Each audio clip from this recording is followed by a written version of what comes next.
Good morning, chers élèves. Cette vidéo est destinée à te présenter ce qu'est la révolution néolithique. Nous avons déjà vu dans une précédente vidéo le paléolithique, époque de la pierre ancienne. Eh bien, le néolithique est l'époque de la nouvelle pierre, aux yeux des archéologues.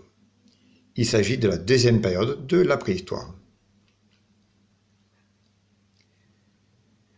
D'après les fouilles archéologiques, eh bien, la révolution néolithique est un ensemble de changements soudains, en tout cas assez rapides, dans le mode de vie des humains. Ainsi, les archéologues ont découvert en Syrie, sur un site proche du fleuve Euphrate, que l'on voit ici, des maisons en pierre, ici un bâtiment circulaire collectif, avec notamment un silo à grains pour stocker le grain. Ils ont également découvert des traces de foyers, donc de feu, et des puits, ainsi que d'autres objets dont je parlerai à nouveau plus tard. En France, les archéologues ont également mis au jour les traces d'occupation humaine datant du néolithique, à savoir des maisons construites en bois, en paille et en terre, ce qu'on appelle le torchis.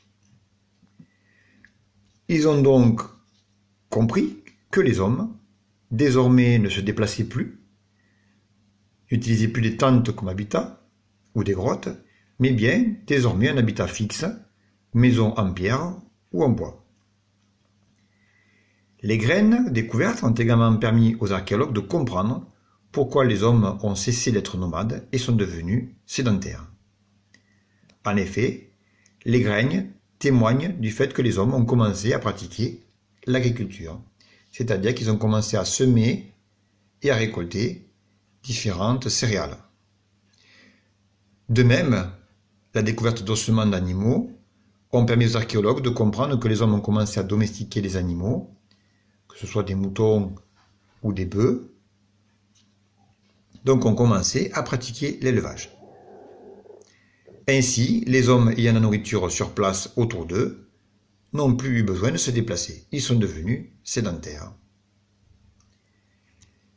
La révolution néolithique se caractérise également par des changements dans la façon de s'habiller, puisqu'on a découvert des vêtements faits en tissu à base de laine, par exemple animale, ou également de tiges végétales. Les archéologues ont également découvert des poteries de mieux en mieux réalisées et des pierres rondes, des pierres polies qui servaient à écraser les graines pour faire de la farine ou des bouillies de céréales. D'où le terme de néolithique, nouvelle pierre, par opposition au paléolithique, pierre ancienne, qui était la pierre taillée.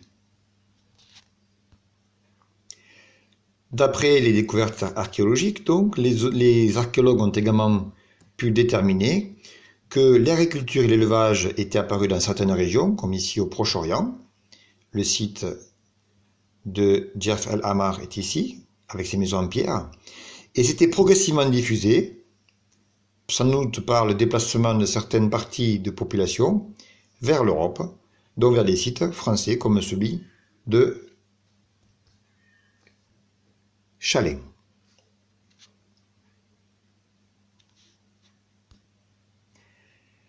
À part le Proche-Orient, l'agriculture serait apparue vers 10 000 ans avant Jésus-Christ dans d'autres régions du monde, comme ici en Asie, en Afrique ou en Amérique du Sud, et se serait diffusée de la même façon donc que du Proche-Orient vers l'Europe, vers les régions alentours de ces foyers.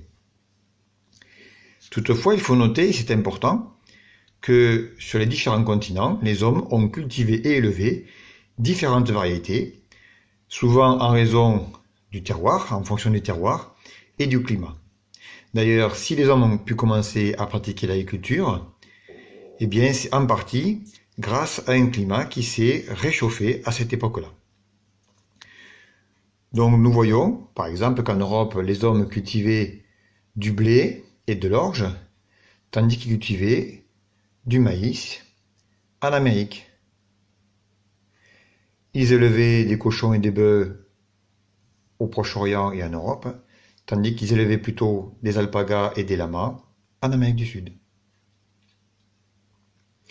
Cela explique aussi que, bien des siècles plus tard, au XVe siècle, lorsque les Européens ont entre guillemets découvert l'Amérique, eh bien, ils ont découvert des produits qui n'existaient pas en Europe, comme le maïs, la tomate, le cacao ou encore le coton.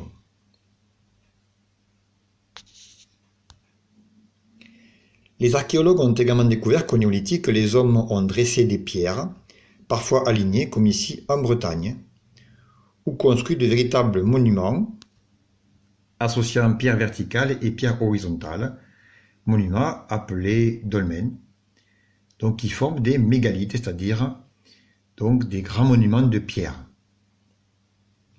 Ils ont également découvert des tumulus. Grâce à leurs fouilles, ils ont pu comprendre l'utilisation de ces différentes mégalithes, les uns étant utilisés comme des tombeaux, certainement pour des personnes importantes, d'autres étant utilisés comme un sous-allignum de pierre, plutôt pour honorer différents dieux de la nature. Ces alignements de menhirs et ces grands mégalithes créés par l'homme prouvent que l'homme s'est progressivement organisé en communauté avec des chefs et des artisans spécialisés dans la taille de pierre par exemple.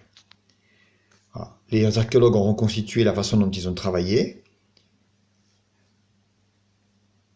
Taille de pierre, la pierre est roulée sur des rondins et ensuite donc redressée par un groupe d'humains qui la tractent jusqu'au trou.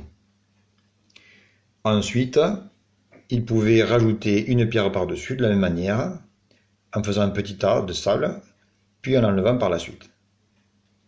Ces mégalithes donc sont pour les archéologues le signe que ces communautés sont de mieux en mieux organisées et également qu'elles se dotent parfois d'un chef